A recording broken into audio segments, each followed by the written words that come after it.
I'm just gonna like really make this dramatic because the fact that people argue to put a fruit on fucking pizza is beyond me. Like I got into a argument because not argument, but I was just upset because someone told me that their friend goes to a place in Kansas that puts pizza or pineapple and cream cheese on pizza. It's absurd. You don't put fucking fruit on pizza. Would you put an apple? You Yes! don't put an apple on pizza.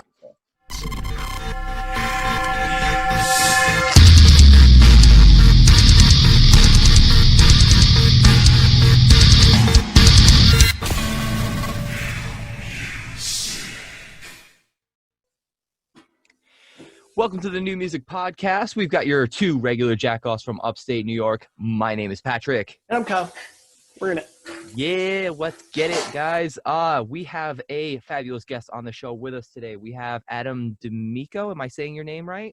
You are actually. Good for you. All right. Adam Good for D'Amico you. from Lorna Shore. I hope you guys are hyped because I'm fucking hyped. How are things going right now? I know with COVID and everything, things have got to be a little bit different for you right now. I mean, definitely things are different, but like it's now 6 months into COVID, so I mean, I feel like Like, at this point, like, is it a pandemic anymore? I don't It's even just know. normal now. Yeah, I mean, I feel like we got more used to it. I think at first it was like, what do you do? And now it's like kind of not normalized. Unfortunately, it's normalized, but pretty kind of used to it by now. So It's kind of crazy, though, that it has really been this long and nothing has really changed at all. I mean, depends, but yeah. Yeah. It does depend on what do you think changed or not. All right. So yeah, one of the first questions we usually ask on the show is, what is your origin story and how did you kind of get started in playing this kind of music? Okay, where to begin? How I got started in playing music, I don't know. I think always been, and then I felt like there has to be a more than just to be a fan of music. I was like, why can't I be a guitar player in a band? Like, why not? Then I realized that I can't play guitar, so I was like, I'll try to do everything else besides play guitar. I tried being a vocalist. That lasted all of one day, and then I figured I think I could air drum stuff, and then I sat on a kit, and that was bad. And then someone just put a guitar in my hand, and I was like, I think I can play like, bar chords on drop tune guitars. So yeah, I think I can figure this out. And then that's the beginning of what led me to this. Then obviously, as you get more into music, you develop a threshold. So what you seem to be super angry and heavy is like trivial now. And then, keep pushing the envelope, and then kind of led me to here. And that's kind of the long and short of it. It's just an ever-growing process of going from wanting to just do music to but yeah, that was kind of what it was just always into music, and I felt like just being a fan wasn't enough anymore for me, at least. I was like, I feel like there has to be more to do than just go to shows and buy CDs. And then led me to this. I didn't think it was possible. Sometimes I still don't think it's possible, but here we are. Yeah. That's awesome. Did you start off trying to play guitar or did you try to play drums first?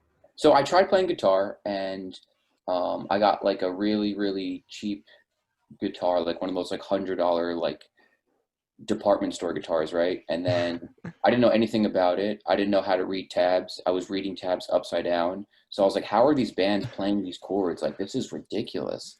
And I was just looking at the guitar like completely upside down for a while. Not like upside down in my lap, but like looking at like how to play stuff upside down. And I was like, I can't do this. And then I was like listening to like metalcore bands like Unearth and like As Lay Dying and like Killswitch, and I was like, I can barely play Green Day, let alone this. And then I was like, well, forget playing guitar like then.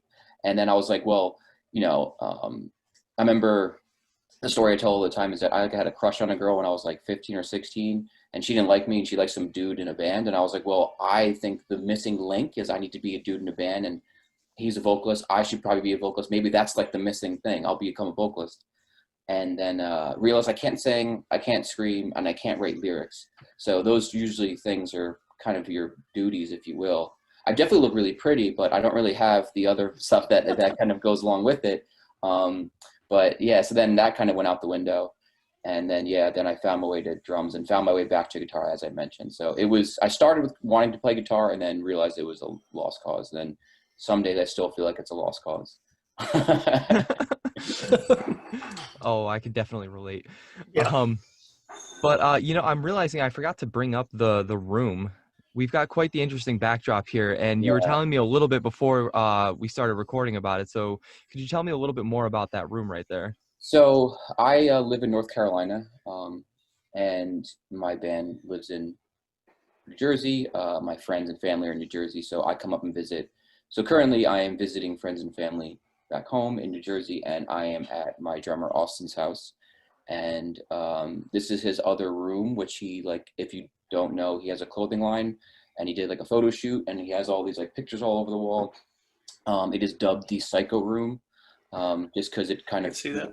yeah. And this is where I sleep. So this is my little setup I got going on. This, you know, got a little, so I've been staying here for about a week just to visit friends and family and like hang out with everyone. Because what else do you do during COVID when you don't do anything else? So it's nice to Yeah. be home and hang out with all my friends and stuff. So that's what the room is. So that's hopefully gives an explanation that I'm not just sitting here losing my mind. Yeah, I'm not All over the batshit wall. crazy, I Yeah, promise. no, definitely not. It's just kind of that's what it is, and I keep forgetting that it's the case until like someone asks me because like I just been in here for about like I don't know like 5 days now, and like like forgot that it exists. So I'm sure your students will look back on that backdrop and be like, I wonder what he was thinking when he drew this and this before they actually ask you about the room. yeah, especially when you think like the band that we play in like that like I probably do to like cultivate creativity when that's not the case. Like I can't write lyrics, so it's, I'm just gonna draw pictures on the it wall. fits a better image of like what you think that I need to do. It's like I need to like be nuts and like draw stuff all over the place and freak out and lose my mind when it's really like I'm sitting with a cup of coffee and sweatpants and playing guitar. It's usually how I write dream. my music. I'm not like going through a mental breakdown. No, dude, that sounds like the dream right there. Somewhat. Somewhat. One of my favorite things about the history of Lorna Shore is that you guys started off with a much more genty sound. Yeah, that was kind of a they kind of did like a demo before I officially joined, and they were like, well, we want to change our direction. We don't know where. The guy we don't have in our band anymore was the guy who wrote all the music. And I was like, cool, you give me nothing. So then I was like, well, I'm just going to try to do what I want to do. And then that's the progression from that to where we are now. Sick. I just kind of like took the reins of the horse kind of forcefully. And it's like, all right, well, I'm just going to steer it in this direction. And then kind of became what it is now because that's just been my vision of like what I like to listen to and what I like to write. And I was like, yeah, so this is kind of where we're going to go. And that's kind of how it came about. Because I definitely enjoyed those early demos, but it's interesting to listen to how different that sounds and then go listen to something like Immortal or anything else by Lorna Shore. It's like such a polarizing difference. I mean, I think that's just like kind of how the evolution of songwriting goes in general. Like you kind of chip away and figure out your sound with each record is the thing that I even prescribe to all my students is that like you're comparing your first song to like my 50th song. Like I would hope my 50th song is better than my first. And like as I've written more songs, you figure out your sound, you figure out what you like, you figure out what you don't like, you obviously grow. And stuff I used to listen to 10 years ago is not the same thing I listen to now. Some bands, yes, but not all bands. Like you start to like different things and you like other things less. So it's just kind of I think it's kind of part of the songwriting process. And it's cool to see like the discography of like the evolution of like where we were to where we are now. And I think it's pretty like on par for like most bands, I would think. So but yeah, I think it's just more so your influence change. You define your sound a lot more as you write more. I don't know. It's not like I went from that record a month before Immortal came out. Like there's a big gap of like 10 years and all that, like with touring and some member changes and everything else like that, like which is also going to change the sound in some way. But even just from a personal perspective, like what I listened to back then is I probably barely listen to now, or I listen to more of other stuff now than I did back then. I'm the same way. Yeah. One of the questions that kind of fits well right here is they want us to ask, and by the way, guys, I've got a Facebook group here that if you want to be involved in interviews like this, that's the best way to do it. Sometimes we'll let you guys know that we have certain guests on the show and you get a chance to ask them a question. But we have a question from Bradley Dillon asking, what your favorite 90s albums are, and that will probably get a great response. My favorite 90s album? Yeah. That first NSYNC record probably is my favorite 90s album. I forget what it's called. It's the one with all their faces on it. I bought it and I was so stoked on it. Yeah, I grew up on like 90s boy bands. If you want like a super like brutal like death metal response, you're not getting it.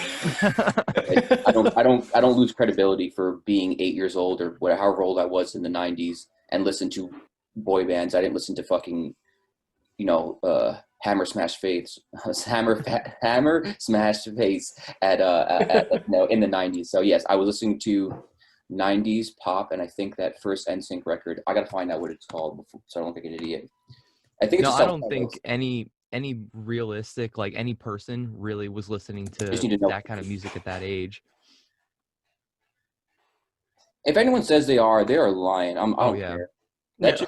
That's just yeah, self-titled 97, bro. That record I probably spun till it didn't work anymore. So yeah, that's my favorite record. That was like the intro to like me wanting to be like straight up, like honestly, not even joking. Like that was the intro to me wanting to like do something with music. Like obviously like it elongated, or it became not elongated. It became something more than what it is. And it Yeah. over a period of time just became from like, I just knew at that point I was like, singing those songs and like, this is cool. And like, that was like, get me inspired. Like, and that was, and then I watched also a like Michael Jackson special, and I was like, this is insane. This guy's on stage singing, and there's like in a whole stadium full of people, and he did a moonwalk. This is nuts. I think I kind of want to do that. And, Fucking moonwalk. Yeah, like I was like, someone was like, yo, he's gonna moonwalk. I was like, what is the moonwalk?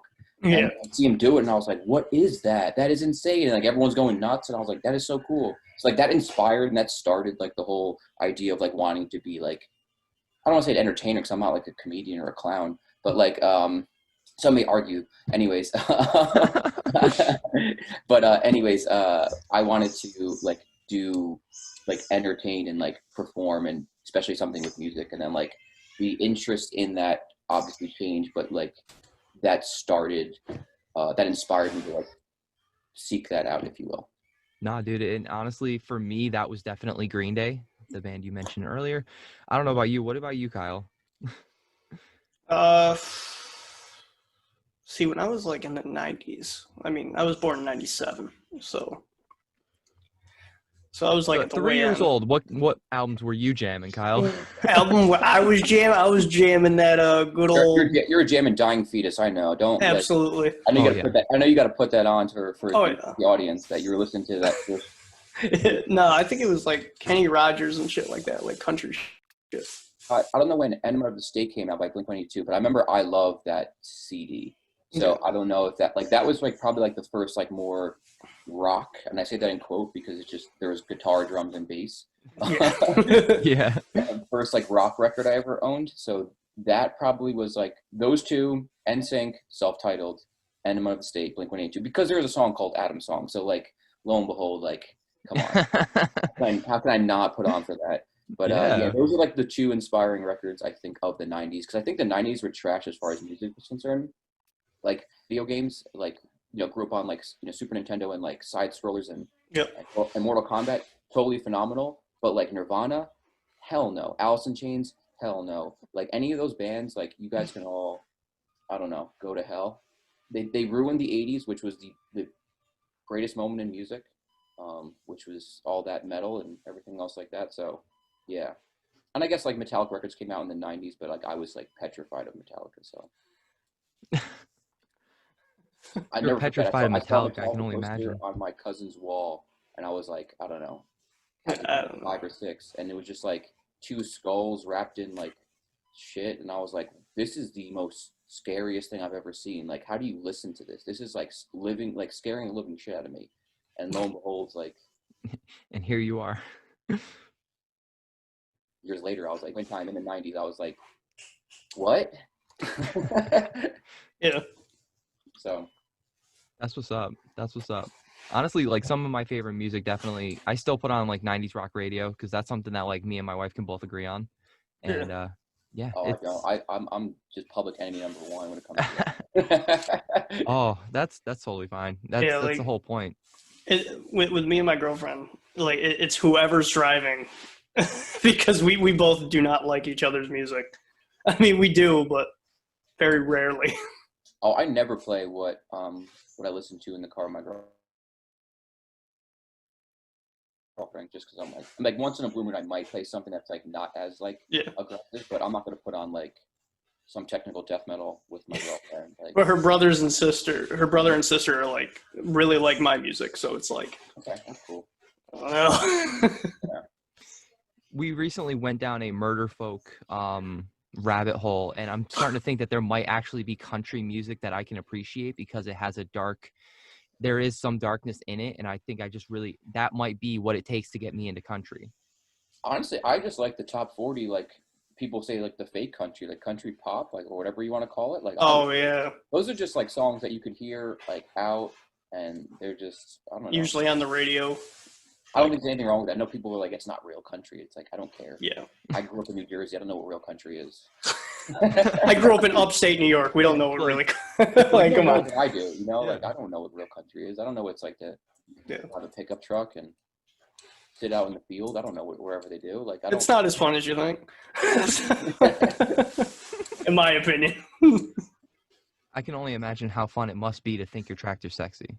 It doesn't sound very fun. I immediately heard the song. Yeah. I think if you can make it, I mean, I don't know. It's like you do anything with confidence.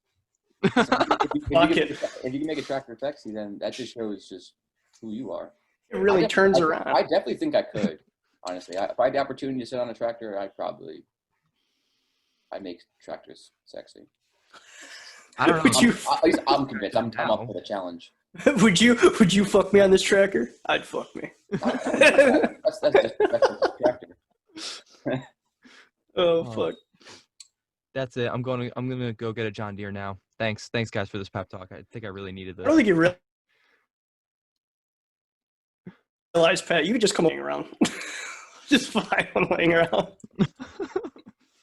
That's right. I got to drive an hour north to go see that. Yeah. That's fucking great. Our next question from the Facebook group is my longtime friend Dave Kaufman. He wants to know, what is your favorite song that you've written and why? I think I made a post like 2 weeks ago. My favorite song that I ever wrote was probably Funeral Moon. I've probably more than any other song we ever played. It's been out. We wrote it in 2016, so it's like definitely 4 years old now. It's still my favorite song. I still think it's my favorite song, even on anything on Immortal. I think it was like the first time ever and still ever in my life as a songwriter that like I wrote something and I was like, this can't even be me. This has to be some other band song that like, a band that I like wrote this song. It was like the first time I ever felt like I had a vision for a song and like it actually came to life. Like a lot of times I have vision for songs. That's how I write all my songs, but it never like fully meets that. Like that met that expectation and like surpassed it. And I was like, what the hell is this? And I think just like everything just was in sync. Like lyrically, it was in sync with what I was feeling. It was also the theme of what I was feeling when I was writing that song. So like everything was just like working together and I feel like that's just probably my favorite song. I think it spoke to me a ton, like, you know, lyrically, like the atmosphere, the vibe, I think all really, really cool. And I think it was just like the first time I felt like confident as a songwriter where I was like, I can have an idea for a song and it can come out and like people will respond positively to it. So not that it hasn't happened before, but it was like really like the first time I actually like felt like I could stand on my own 2 feet as a songwriter and like depend on myself, or like I have a vision and I'm gonna like do everything I want to do in the song and it makes sense. That was a great answer. Thank you. And it's weird because around the time that you're saying that you made that post, I had seen other people making something of a similar post saying that this was their favorite song by your band, and I'm like, huh, I wonder. Yeah, I mean, I think it's definitely cool when like, and I know people like other songs, and I think it's cool to like other things that we do as a band. But it's also cool because the way that I write music, it's like I come from a place that like, as I mentioned, I can't write lyrics. I'm not really good with words. So it's like if you can connect with me on something like that I just did musically, and you can relate to kind of my experience, if we can share similar experiences without even like speaking to each other, I think that just like the power of like music, in my opinion, that like we can and not say a single word to each other, and like the fact that there's people out there that like relate to that song and not even having a conversation with me and experiencing like what I'm experiencing, I think it's really awesome, and that's what I think is really cool about music, in my opinion. That's like what I thought about it when, especially when that album came out, because I really put myself, the rest of the band put themselves really into that record, like just really expressing ourselves. And I think it just was cool. And I thought about that, like, you can relate to this, and it's kind of like you're relating to me in a way, which I thought was really cool. It wasn't like, here, check me out, or it wasn't like, look what I can do on guitar. It was more like just we can share a similar life experience and not even speak to each other. That's Not to beautiful. get so deep and like woo woo on you, but yeah. No, man, that was beautiful. Thank you. Now, I'm curious, how did you exactly meet everybody in Lorna Shore, and what was the process like when you started playing with the band? So me and Tom were in a band together before that. So I knew Tom via MySpace. He was in another band. They posted needing a guitar player. I respond saying need guitar question mark. Like that that's it. Like not even like he was like, you literally didn't say anything. You just said need guitar question mark. And he thought I was like the biggest dick. And I was like, yeah, I mean, I guess I can understand that. I said 3 words to you. And then we ended up like jamming, and we were in that band for about like a year or so, maybe a little less than that. And then that band just like broke up. He actually went and uh, became the vocals of Lorna Shore and did all that stuff, did that first EP and whatnot. And then we were still friends and whatnot. And he was like, yeah, like, I think he kind of got me into the band. And yeah, then kind of worked out really well. I didn't really want to play that music. I was like, this is kind of like not my cup of tea, but I'm just like tired of not playing shows and not being in a band that like I'd rather just like play in a band and just see what happens. Like that was my only purpose, was like I was jamming with people. We weren't getting on shows. It was like hard finding members. And I was like, this is already an established band, or more established than we are, or who I was jamming with, that I can join this and I'll just deal with what the music sounds like and figure it out from there. And then then we got Austin because we lost our drummers. Then we came across with Austin, and I've kind of known Austin, so we've had similar like friend groups and whatnot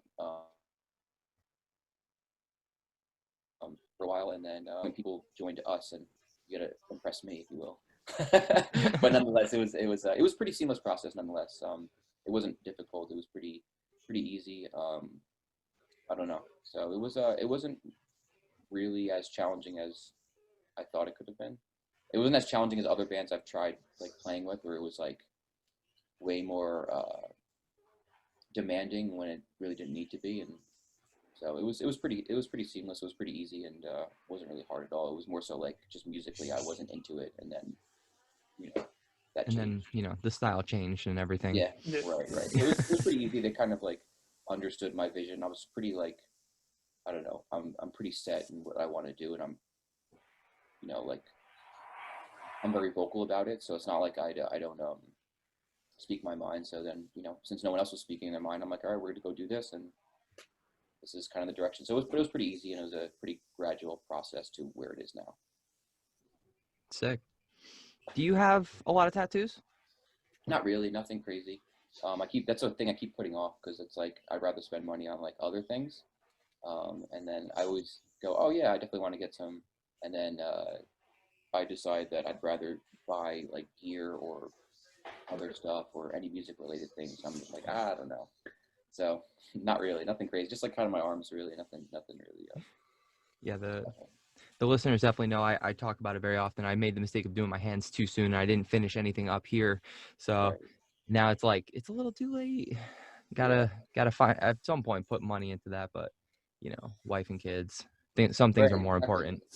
And then when I come home from tour, like I'd rather just not get stabbed with a needle and go to the gym and work out and I don't know.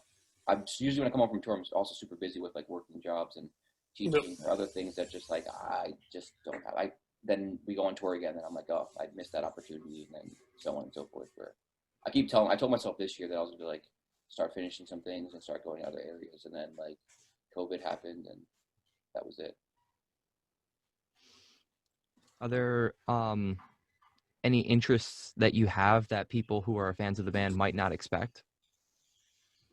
I don't know if people wouldn't expect because I think it's like what I do and what I'm interested in is pretty common. I mean, obviously, like I play a lot of video games, like most people do. I'm into a lot of superhero stuff as I grew up in the '90s and love like superhero stuff. It's like comics and everything else like that.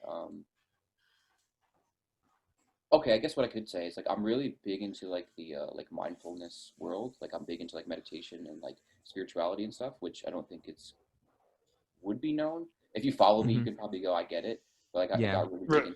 into that stuff, so into doing things that are more connected to like that world. So I mean, most people probably think that like I'm sitting there like sitting in a psycho room with candles and I was just about to say that room explains it. I know it now. yeah. I'm definitely more like in a place of like positivity and like trying to be more connected and being more mindful and I don't know, like getting my head screwed on straight. So that's stuff that like I got more into and I try being as healthy as possible when I work out, and I'm big into fitness. So, but like nothing that I do is like weird. It's not like I knit things and I I have like a collection of pins or whatever it is. Like what I do is pretty conventional for anyone nowadays. So if I asked you to knit me a sweater, you would give me a hard pass. I'd knit you a sweater, but it wouldn't would it be a sweater? Probably not. It would probably be yarn like all. You could wear it as a sweater. Like who's to It tell you? would probably pass for something they'd sell on Blackcraft. Probably not, because that's just like you know, this would be like one of a kind. It would just be like just a ball of yarn with sleeves and Just a ball. Yeah. I can see it now. Yeah. I'm gonna go to the Lorna Shore merch store and I'm just gonna see a ball of yarn. Knit your own Lorna Shore sweater, Knit by me, one of one. just in time for Christmas. Yeah, I wonder if that would sell. I wonder if that would sell actually. I would hope so because I put a lot of work into that sweater that I didn't knit yet. I Just a hope so. box It's some kit. bullshit. Oh my god, that's fucking great. Do you drink? I do. I do drink. Not so much recently, which is ironic because everyone else has been drinking more recently. But I'm in your apartment staring at the fucking TV. There's no like. Do I want to rage by myself in my apartment watching Brooklyn Nine-Nine? Probably not. I Um, mean, that sounds like fun. I mean, uh, it's definitely fun, but it's like doesn't like it's not the environment to be like I'm just gonna like just get annihilated by myself. Um, but yeah, I mean, I definitely do. Now living in Raleigh, since there's a lot of like beer down here, I started finding more interest in beer. Like me and my girlfriend went to Asheville, so we went to I think one or two breweries that were open at that point in time, and but I wouldn't consider myself a beer person. Like I just thought it was cool. It's the environment, and like I started being more open to it. But I don't really care too much about beer. I'll drink cheap shit. I don't care. I'm not like a connoisseur, if you will, and I'd probably drink hard alcohol over like beer anyway. I feel you on that. I've been trying to get Kyle to drink IPAs with me, and Hey, he's slowly starting to get there. I'm getting Um, there. No, you're but fine. You're not missing yeah, out. It's that's just like it's just I don't know cleaning product and just aromas at that point. It's kind of, and to me, it's just kind of people just smelling their own farts and talking about it. In my opinion, not to shoot the shit or whatever, but Just, oh, dude, it's cool. yeah, it just mm, seems like I'm just like, oh man, we'll be on tour and there'll be like people going to breweries. I'm like, dude, I don't want to go and watch five of you guys talk about this stuff. Give me a Yingling and a burger and I'm good. Yo, Yinling. mm. Yinling is definitely my go-to when I'm like on a It's budget, a but good I've go-to. also been the same guy that'll spend $20 on one beer because I want to try something new. Yeah. But I mean, it's definitely like, I mean, what got me into, not what got me into more beer, but like what I appreciated more was that there's a place called Trophy Brewing in Raleigh, and they like do pizza and beer, and I was like, all right, cool, like I can get behind this, and I can think about food and stuff. I don't even know anything about it. I just know that like I can get beer and there's pizza, and I cared more about pizza because I like grew up in New Jersey. Be in heaven. Yeah, access to it. So and it's cool, and I had some like cool stuff, and I was like, all right, this is okay. But I don't really like go out of my way for it unless it's like the time and place. Like I don't like, I don't know, but everyone's different. So, but I'm not really someone that's like super stoked on it. so now I have to ask the one question that will probably put a huge divide in your audience, and that's, does pineapple belong on pizza? What question? I know what question.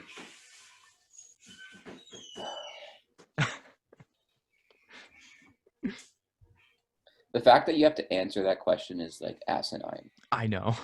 Yeah. Like pineapple.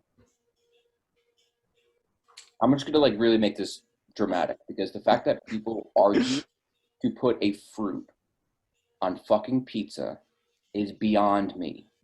Like I got into an argument because, not argument, but I was just upset because someone told me that their friend goes to a place in Kansas that puts pizza or pineapple and cream cheese on pizza. It's absurd. You don't put fucking fruit on pizza. Would you put an apple?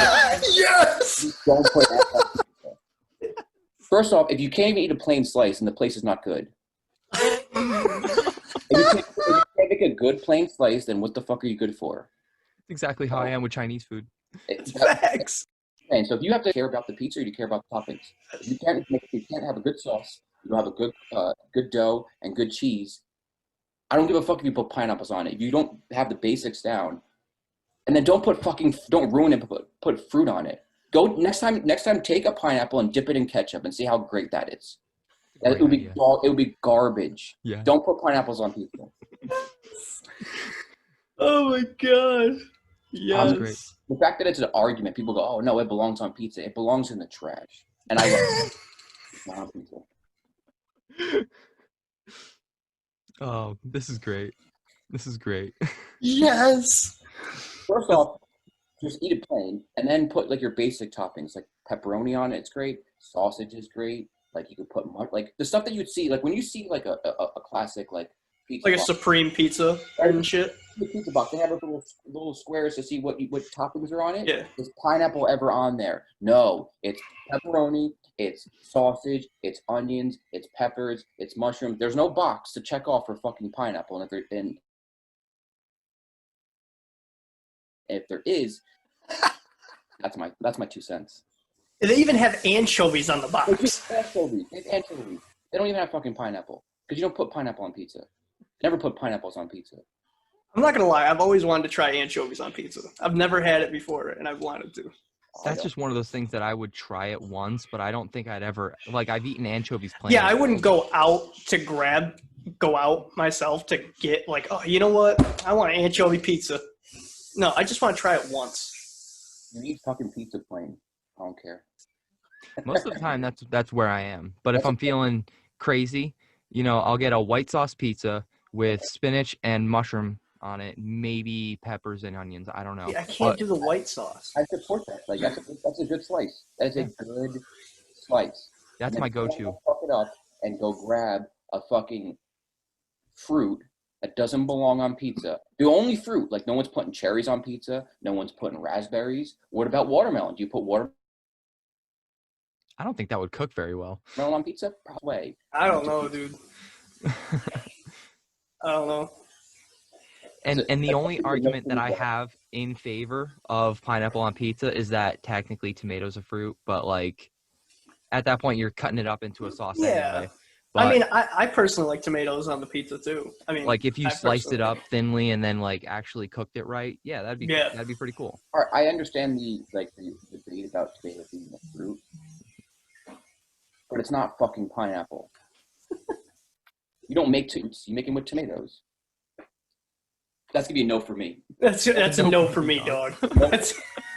I'm actually really glad I asked this. If you want. So am I, because like, Like I like if you took the pineapples off and kept the ham, I'd be perfectly fine. The ham on pizza is fucking good. Ham belongs on pizza. Like if you ever go to an Italian deli, they have ham, they have salami, they have pepperoni, they have sausage. There's no pineapple in an Italian deli. All those other toppings are you can find them in a classic Italian deli, not like just like the supermarket. Cool. Boom. All right, And we're back. we're back. Sorry, Pat Daddy's a cheapskate and he doesn't want to pay Zoom, despite the Fuck fact it. that we use it. So, yeah, Zoom can suck my nut.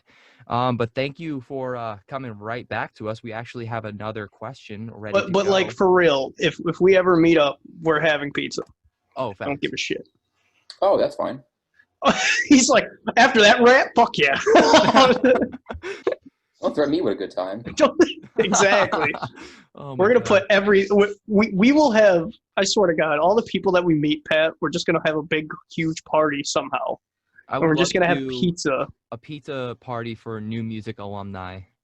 Yes. Yeah, that'd be fucking Have me great. at pizza. I don't need to see other people there. Just have me at pizza. You There's just always have me- one spot in the room where someone can go be by themselves. Just I'm usually that guy.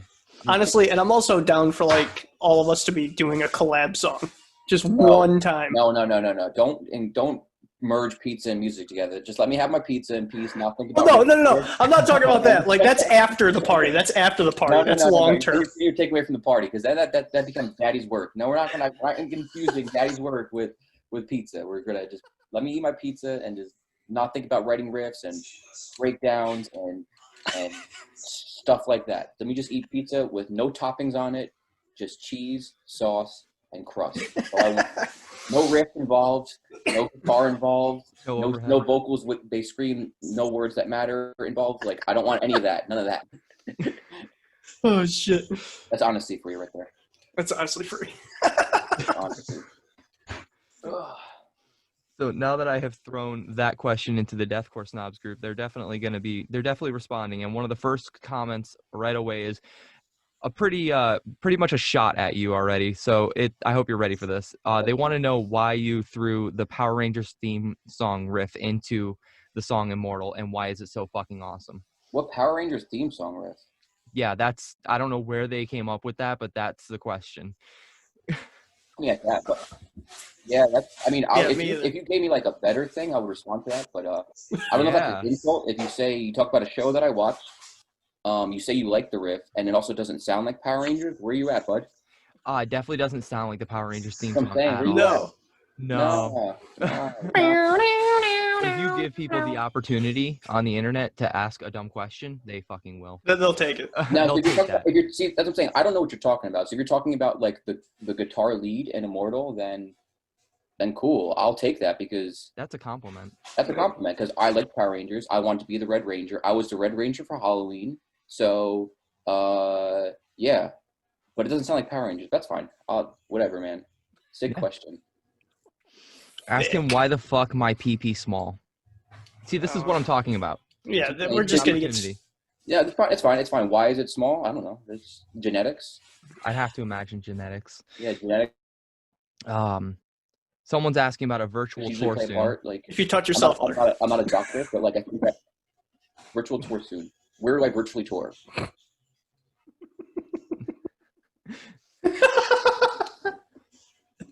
it's true.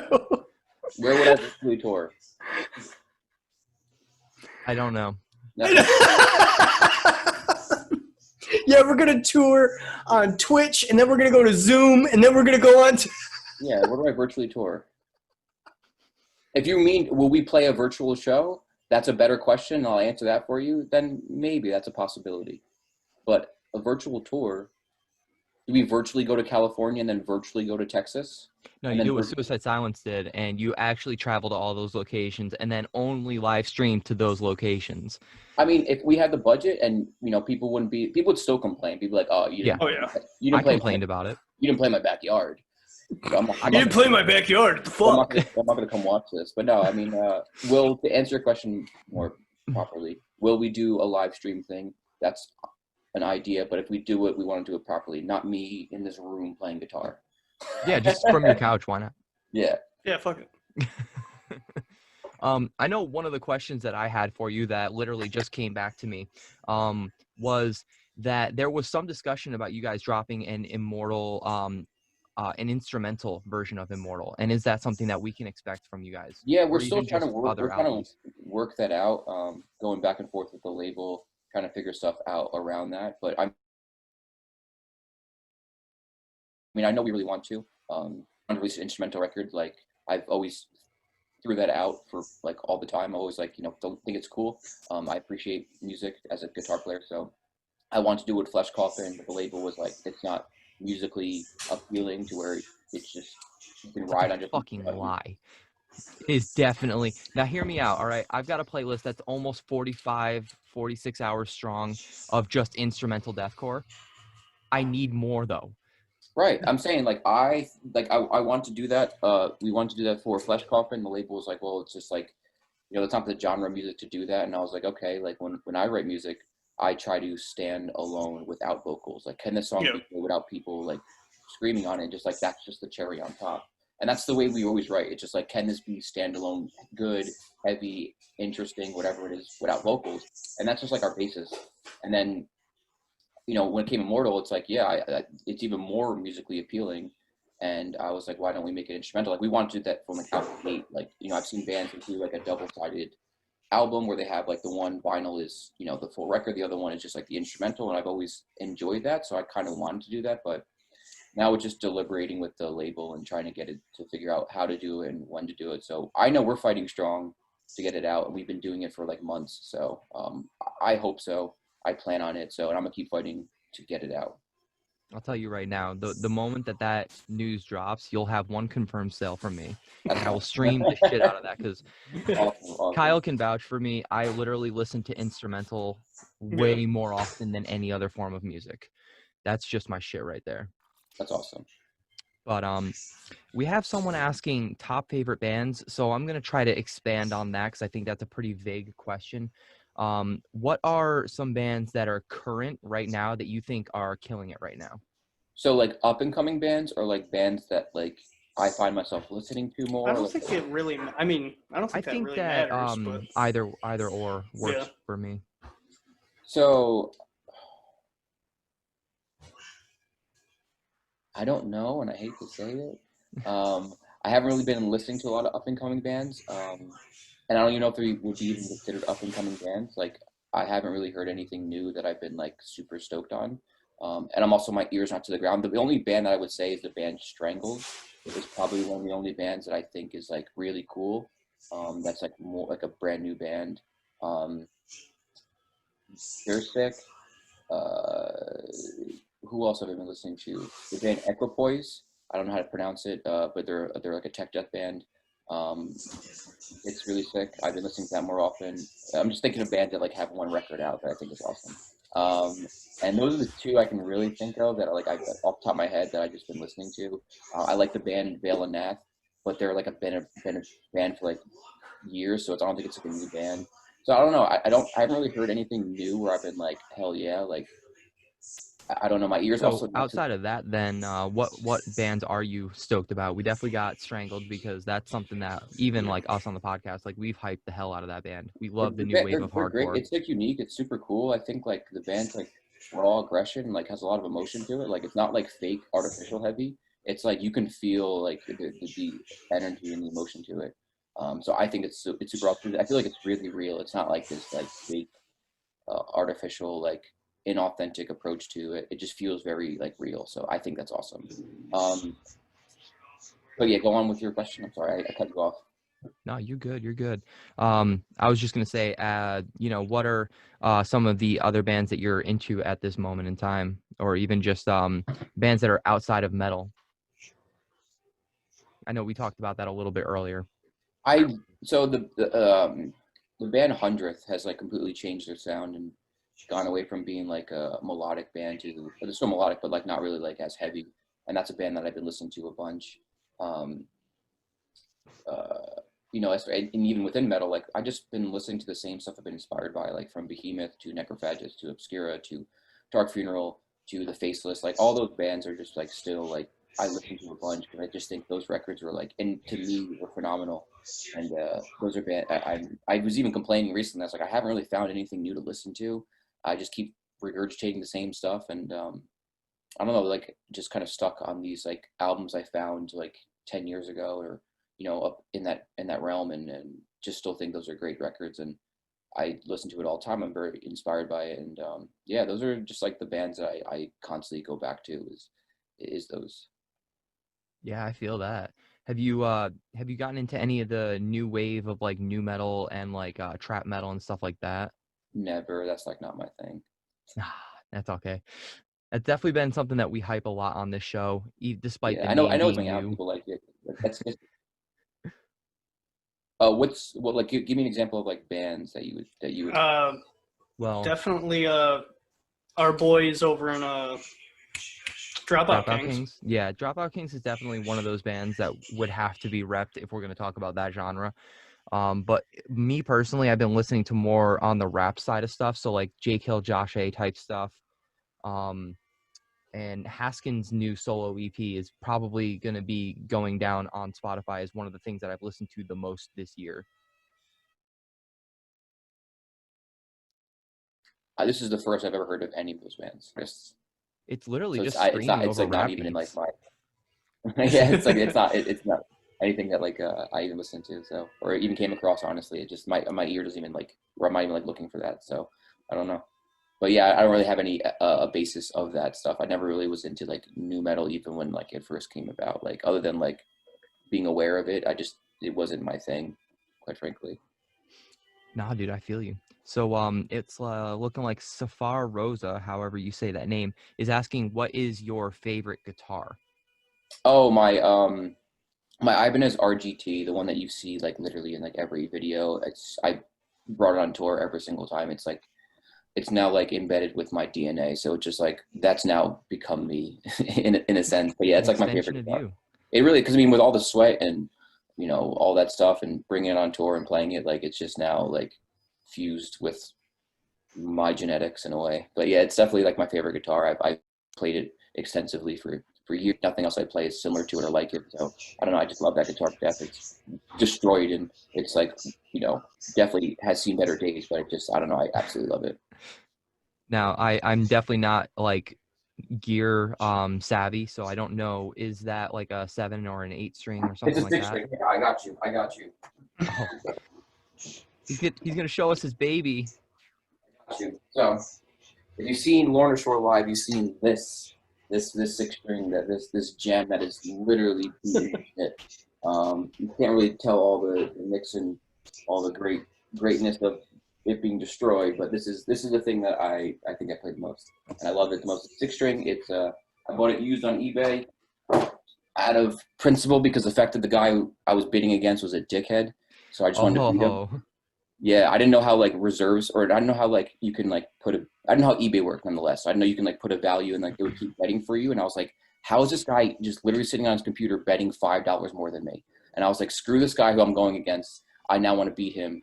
And then I ended up like doing it like three times because the seller didn't meet his price. So then I just kept fighting at this point, just fighting against the person selling and the guy I was going up against. And then I also it was like I got an email saying you won this guitar, and I was like, I don't know if I want this anymore. And then I bought it, and then now I have it, and I absolutely love it. So that was how I kind of came about with that thing, was just purely by just being mad at eBay. So I fucking can't stand eBay. I've been scammed too many times off of that site. Like I honestly, just can't trust it. I've been like 5 for 5 on eBay. Like I got my guitar that I just showed you, my original head that I toured with, like I got a 6505. I used it for years, and it came exactly how it was. I got a cab off eBay. I got other gear off eBay, and I was like, I maybe got lucky. And this is like before like the company Reverb was really like a thing, or if it was a thing, it wasn't that big. People still went to eBay, and I mean, I was very skeptical because you're buying gear and you're like, what's it going to be like? But I haven't really had a problem. Um, I personally haven't had a problem with eBay either. yeah, I think I know I have to do a lot more research and like definitely look into these people selling it, and like, you know, was looking at, okay, how many pictures they're displaying. Are they really like thorough, or is it just like one picture and like here's this thing? Then I was like wary, but like I don't know. I mean, maybe I just got lucky. So No, I think ultimately I just got unlucky because I was trying to sell stuff that I was finding on Craigslist for free, and one guy just There like you saw go. what I was doing and was like, "Huh, I got you. I'm gonna get you to send this to me without me even paying you," and that's what happened.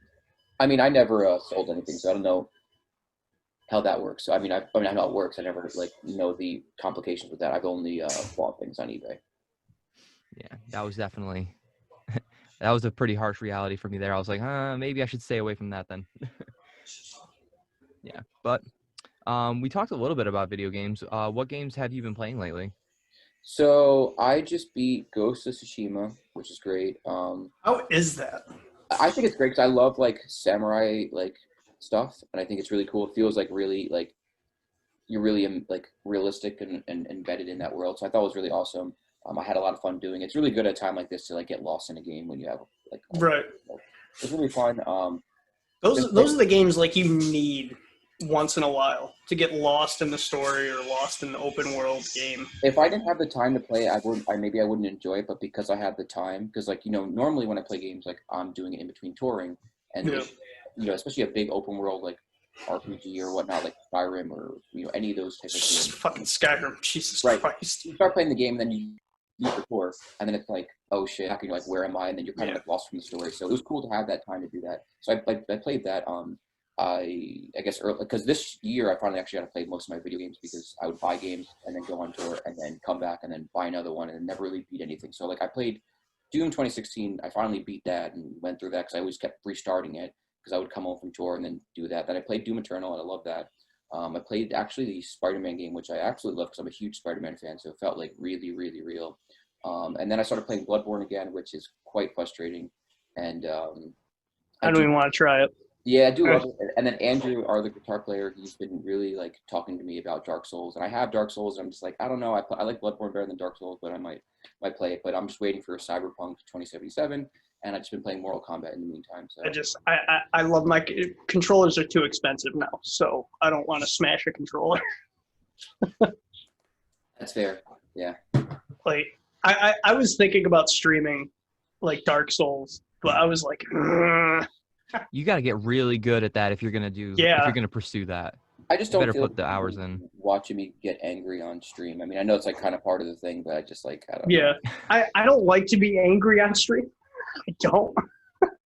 Kyle, my favorite streams of yours are the ones where you're getting It's also scared. like for me, like doing that is like a unwind. All right, shut up. Shut up. That's just me.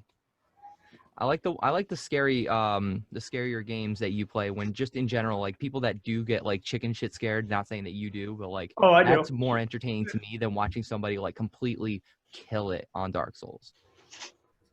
Yeah, I mean that makes sense. People love reaction stuff now. Yeah. Strange. It's not strange. It's just like interesting to see that people like watching not the content, but watching them watch the content, which is Yeah, you just want me to have another heart attack on stream. Kyle, you're not having no. That better not happen. Drink your water. All right. Would. Boy's been drinking water the whole time. I'm so proud of you. I'm over here with my bang. I should be fired. But I cannot ignore Dominic's question. He put a lot of time into this lengthy comment here. So he wants to ask about the writing process for Immortal. He says, as far as I know, him and Austin wrote the whole of Immortal, obviously the music, but did you also write the lyrics or was that CJ? Oh, we didn't write the lyrics. I mean, I gave inputs on things, but we also were like doing multiple different things and he wasn't in the studio. So like we didn't have a chance to like give feedback. I mean, because he just kind of showed up, did his parts with songs written, and it was like, okay. So, but yeah, like I had more input on lyrics for like Flesh Coffin. Like I threw out stuff, and we sat with Tom and was like, all right, cool. This is a cool thing. This is a cool theme, or maybe try to bring that back. I mean, I try to let vocalists be a vocalist. Mm-hmm. Like write your own. Like that's your job, write lyrics. I mean, I try to connect to it and try to like throw my 2 cents in it, but at the end of the day, like that's not my position. But yeah, no, lyrically we didn't really say much. We also didn't have a chance to because it was like we were doing a million other different things at once. Like we were like finishing up songs, and I was trying to like write leads and try to finish other things and record stuff. And it was just like there's so many hats that I was wearing on top of preparing for a headline tour, trying to find a fill-in guitar player, and all the other stuff outside of the record, all going on at once. So it's like I didn't have a chance to like sit in and like look over lyrics, and it was like, I mean, that was kind of how it went. I can say this from listening to you talk about it on other podcasts, but I thought that the process of having the producer do do a lot of the symphonic elements was really interesting. Could you tell us a little bit Yeah, about that? yeah. So basically, for This Is Hell and Darkest Spawn, we had our friend JD, who was the guitar player of Ice Nine Kills. We toured with them before, and he was like, "Hey, like I do a lot of programming stuff. I'm interested in like, would you be interested in giving me like a chance to do that?" I'm like, "Yeah, totally." Like, and like we're friendly, and I was like, "Yeah, absolutely." Like I know I don't really know anything about it, but like he showed me like his portfolio. I was like, "Oh wow, like you do." This is we started touring with that. We did a tour with them, Conference Cycle, and we felt that we always, you know, that was the one thing we always wanted to add and never could. So he did that on This Is Hell and Darkest One, and it really brought like the production stuff into full effect, having someone dedicated to doing it. So all I did was I gave him like my ideas, and I gave him like notes and whatnot, and so he can like do that, and that was like really cool to like have someone dedicated to that. And then when we were in the studio, we were trying to get him to do it again, but he was quite busy, and we're like, all right, well maybe we'll just take some time. And then our producer Josh was like, let me just try it out. If it doesn't work, you can always go down that route, but why don't we just do some of that stuff? And I was like, cool. And the same process, like I was giving him like, what these notes I want and how I want this. And he like understands how to make that come to life, because I really don't. I'm just more so like, I know the sound I want. I know what I hear in my head, and I know like what I want to hear, and is this good or is this not good? And like being able to sit over his shoulder was really, really awesome. And then like, sometimes if we got like caught on working on one song, we might go back to another song and start doing some of those programming stuff. And I was like, yeah, this is cool. Like, this is awesome. This works. And then that might even inspire other things and other songs. So it was cool to have Josh involved in it. I mean, like, thankfully he was, because, we were super short staffed. It was just me and Austin in the studio. So having another person suggest and be like helpful with, putting the songs together and writing songs and everything else like that was like really like, I was like, we were super thankful, because like, it was definitely really hard to just do it with just me and Austin, because it just, we've done it before, but we had less time because we were just trying to, cram it all in a shorter period of time. So yeah, Josh was definitely helped a lot. Even just aside from the production stuff, was just super helpful to be there, part of the songwriting process, because again, we were short staffed. I think he did a hell of a job on it, honestly. So Thank you. yeah. His next question is regarding like they deliver the sound and they have he's asking if there is going to be future projects, or if you're going to be pursuing finding another vocalist for Lorna Shore. Yeah. Yeah, I mean, we need to have a vocalist, don't we? But yes, not to be an ass. Yes, we are going to have another vocalist. And do you have any ideas of like, do you have like people that you guys are thinking about having? I'm not going to talk much about that. Okay. We want to kind of Okay. We want to keep it as we wish to. I just wanted the tea, damn it. Everyone like messages me like thinking that like that we as a band are not like planning on releasing this how we want to, and it's like I'm just gonna send it in the Instagram DM and go, oh yeah, I'm gonna tell you who it is, like as if like I'm just gonna like blow my load on that, as if that won't get screenshots sent around and then goes everywhere. Exactly. Like we're gonna do it as we want to, and like come out in the way that makes the most sense for us. But you guys do have like yeah, people we have a plan. Yeah. We kind of we are using COVID to our advantage. Absolutely, and as you should. Mm-hmm. And the only other questions are honestly things that I should expect from deathcore snobs. So we're gonna move on. What was the questions? Let me hear it. You I want to say say, because we're gonna get some savage comments. We already had some, so let's some savage remarks. So let's get it. So the savagery goes on, and someone asks, "Are you guys going to let the vocalist come back after you kicked him to the curb for some bullshit?" I'm sorry. Like, well, first off, let me say this: we like parted ways, and like that was 9 months ago, and he's doing his thing, we're doing our thing, and like that's kind of the best. I gave you that metaphor before. It's like you break, you end a relationship, you go one way, they go another way. And that's kind of really it. And the next savage bullshit question, in my opinion, is why did the band disowned their old sound? And then in parentheses they say songs from Psalms and Maleficium. I know I'm fucking that up. Maleficium, yeah. Yeah. Specifically, it's obvious to see why they would disown their first 2 EPs. I don't consider that being a disowning of our sound. I think that's a natural progression. Like you Yeah. learn as you Yeah. listen to songs, you start to develop your sound. So it's not like if those albums didn't exist, these other ones wouldn't exist. So it's the way I see it. It's not like we sat down in a conversation in a room was like, all right, we're gonna disown the Maleficium sound. I don't know what Maleficium sound is. Those are just songs on that record. Like I don't know what it's not like we sat down logically with like a whiteboard and going like, all right, this is the sound of Maleficium. Do not do that. Yeah. This Yeah, it's everything. And you're like, all right, this is when we're gonna get rid of this sound. This is when we're gonna get rid of CJ. So let's circle this like 50 times. What it was is that when it comes to Maleficium, was that that was me trying to write in a certain direction. That was me adding more like technical elements and like just kind of pushing the envelope to the extremes. And then I learned through that process. And then as Psalms came out, I started doing that more. And then when Flesh Coffin came out, I felt it became more refined because I learned Psalm was such a learning experience for being a songwriter and being in a band that was I feel like I learned so much on Psalms that I do in Flesh Coffin it just done better.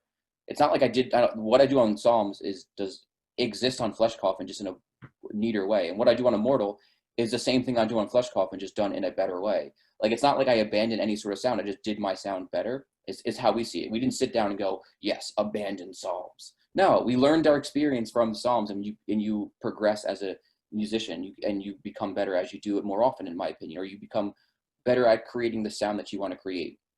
And that's what it's just like chipping away at trying to create a statue, and the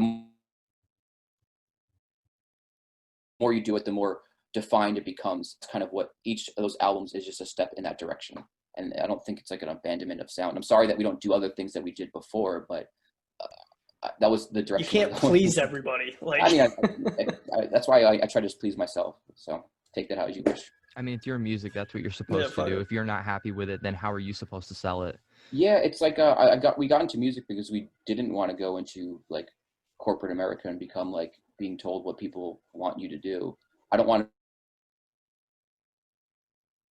become a puppet and just do that with something that I enjoy. People go and dance, Adam, dance, and do the things that we want you to do. I'm not going to do that.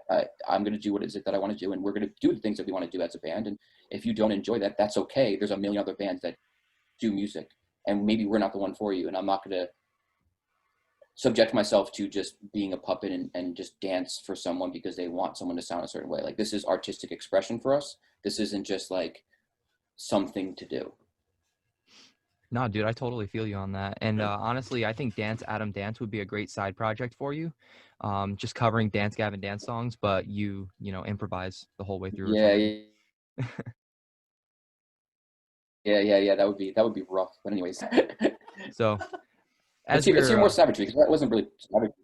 I mean, I think it was pretty weak in terms of savagery, but that's what we got. Oh God. Great attitude. People are reading my comments and commenting away on that shit, and they're not actually asking new questions. But the newest question we have now is, would they ever consider going full black metal or blackened death metal? No, we don't go black metal at all. I'm just inspired by things. We're a heavy metal band. Case in point, we're inspired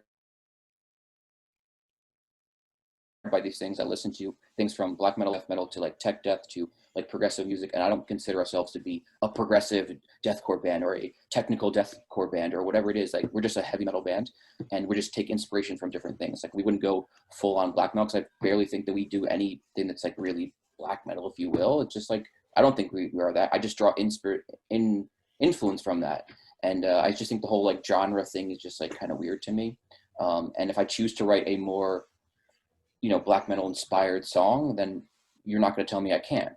But I don't think that we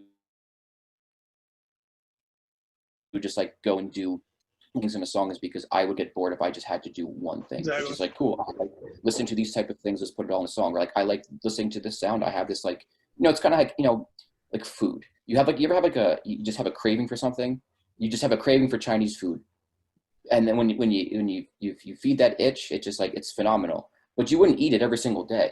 Maybe Yeah. you could, but like it's not as great as it was before. And then you might have a craving for pizza. You might have a craving for barbecue, whatever it may be. And it's just like the same way, like sonically, it's like you might have a craving to do something like this. And then after you do that, you're like, cool, I did that. Let me try doing something else. And I just think variety is the spice. So that's my stand. That's honestly, I thought that was well said. Yeah. That was pretty well said. Although you mentioned barbecue, have you ever had barbecue chicken pizza? Jesus Christ. Probably, yeah. I probably had barbecue chicken pizza. I kind of fuck with it. I think like I a fucks with it. spicy, like a barbecue that kicks is like really good with chicken on pizza. So I actually me, Andrew, and Austin's brother Andrew had a ridiculous pizza. It's called Brother Bruno's Pizza. Look it up. It's like really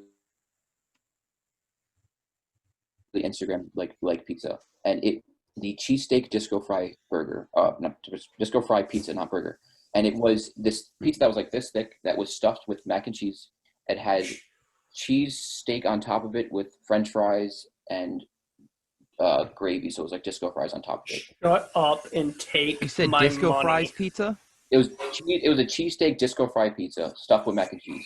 Take my fucking money right now. That is such a. Hold on, I'm gonna share the screen. Please. Is this what you're talking about right here? This thing? That's the place. Brother Bruno, yeah. What the fuck? Not all these are the place, but if you see the 200 Hamburg Turnpike Wayne, that's the place. Brother Oh Bruno. my god. Go to that website. Go to the one that says menus Brother Bruno. Like that's the website. Where are you seeing that? Oh, the top left one, the first one, which says Top menu. left. Yeah, and it says brotherbrunospizza.com.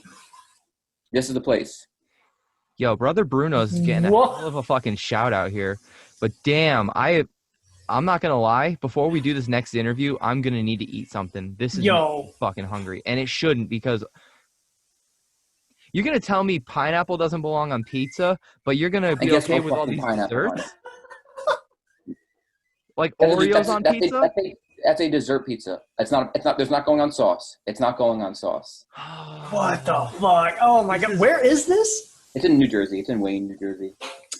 But All right, it's not. Yeah, we gotta take a road trip, dude. It's not something you eat on a regular basis. Like I don't consider that to be like just classic pizza. That's just to me, like it's just a cool like thing. Like when I think of classic pizza, I think of it as a cheese slice. Like that to me is just like a crazy alternative to if no fat sandwiches. Then Pat, it's a garbage. we need to go. It's a garbage plate. You guys probably know what a garbage plate is. Yeah. Exactly. So Yeah, We gotta go, Pat. We gotta take a drive. You've already convinced me. I'm sold. We're gonna do this at some point. Like We got dude, it. if this was still RGIS and we were still traveling in the van, dude, like that's what we'd be doing. We'd be stop there going somehow. immediately. Because we were going to Jersey all the time to do inventory. So it's like, why the fuck not? Like, if it's here, Why it's kind of didn't like we? Why didn't we hear we about just didn't this? know about it. I didn't know about it till I found it on Instagram. It's like one of those like Instagram. Like I need that shit in my life like now. It was phenomenal. The newest comment is literally just CJ incident. What kind of weak sauce is that? Come on, actually ask a question. So there is one pretty lengthy question, and I'm going to do my best to try to read it. Would they consider getting a more traditional sounding metal vocalist who uses less tongue tricks? Personally, I love their sound, but I really didn't think CJ was a good fit for them. His scream is much more suited for slam or something like it, in my opinion. I would like to see someone with a more heavy scream to their vocals, maybe even someone who can clean sing. They've got the melody for it. They can pull it off. That face when you said clean sing. Yeah. I don't know how to answer that. Okay, to answer this question, the best way I can answer it, who can wear multiple hats as far as the vocal is concerned. I think when you can not just be a one-trick pony, I think that's really awesome. When you can do different sounds, I think that's really, really cool. That's why we've kind of had the vocals we've had in our band, because there is variety to it, kind of similar to us as a band. We have variety musically, so I like that ability. I think just like a classic straight, like just one tone, like death metal vocalist kind of bores me to death. So having options and using those tonalities as a tool for your expression, I think it's kind of cool. And if you don't like tunnel vocalists, then there's a bunch of bands that don't do tunnels. Mm-hmm. I think if you place it properly and you use it as a tool, and you like anything else, like it could be done really, really well. And for someone you had in the band, but like I think that what we plan on doing is I like to have options. I don't like to be just boxed into a corner and only be able to do something else. And as far as singing is concerned, I don't know if we will ever do singing. I don't think so. I don't think a lot of people would be happy with that. I'll be honest, like there's only a handful of bands that are even close to your sound that have clean singing. And the first one that comes to mind is like, could you imagine the singer of Anal Nazareth coming in with those cleans that he does over this side? I don't think it would work. It works for Anal, but like that's one of those projects that's like it's really. And I like Anal Rock, and I think they're a great band, and I think it's cool. It's just like I don't really think like that. I don't think like that with our band. I don't think clean singing really defines your band. I think there's bands that are bigger than other bands that have clean singing. Like Cannibal has never had clean singing, and there's no reason to. Like Black Dahlia has never had clean singing, and they're just the Dying Fetus has never had. I feel like you'd be hopping on the bandwagon to try to keep up with like Whitechapel if that was the case. Like still kicking. But like Whitechapel is a natural progression. I think it makes sense for their music because they're writing with that. I think when they think of other bands that have done it to just like force feed it into their song, I think it's disingenuous or it's not real. And I think like a band like that where it's like progressively found its way to it where it made sense, I'm not going to hate on it. It's not my thing, but I'm not going to hate on it because it does make sense with their music. Like it doesn't make sense. Like it's not like they put clean singing over This Is Exile. Let's like put that out there. I know they did some Active Defilement This Is Exile, but there was no clean singing on that stuff. Yeah. And then the music they write now is nothing like with that album. So it's like I don't know if the comparison is it just fits. And I don't think it fits with us and especially with the music that we write now, I don't know if it would fit. And I'm not saying it can't. It's just like if it's done, it would be done in a realistic way, not like a cash grab or we need to become bigger, so let's do clean singing. Just so that you can do acoustic versions of your songs. Yes. All right. Well, we are nearing that time to start wrapping things up. Adam, is there anybody that you'd like to shout out before we let you go? I don't know. I don't know. Fuck it. Shout out to me, baby. No, shout out to me. I'd like to thank God for giving me this opportunity to win this award. I will shout out, I don't know, anyone who's still behind the band from the beginning to end, through now. So shout out to all of you and keeping it real. I don't know who to thank. My band. Shout out to Austin for letting me be in this psycho room right now. Awesome. Well, thank you for taking the time to have this conversation with us, man.